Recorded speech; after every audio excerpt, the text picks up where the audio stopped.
So guys, for the first step, you want to get into this screen. Now to get here, you want to turn off your computer from the power button and then turn it back on again. As soon as it turns on again, you then want to turn it off again and then turn it back on again. You want to repeat this 3 times. So you want to turn off your computer from the power button and then turn it back on again. As soon as it turns on, turn it off again and then turn it back on again. Repeat this 3 times, and then on the 4th time when you turn on your computer, it will then take you into this screen. And now once you're on this screen, you want to click on Troubleshoot, Advanced Options, and then Command Prompt. And then once you're in the command prompt, you want to type in Diskpart. Click on enter. Wait for this to load. And then once this loads up, you want to type in list space disk. Click on enter again. And now you want to type in select space disk space and then the number of the disk that you're having a problem with. However, you do not want to select disk 0 because this is your Windows drive. Do not select this one.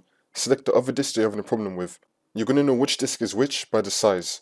So again, do not select disk 0, you want to select, you might have like disk 1, 2, 3, 4, select one of those ones that you're having a problem with. Make sure that it's not disk 0, you'll know which disk is which by the size of the disk. In my case on my computer, I only have disk 0, so I'm going to be going with that. So just for this tutorial only, I'm going to be doing disk 0, but in your case, do not go with disk 0. So now for me, I'm going to type in select disk 0, you type in select disk and then your number, and then click on enter.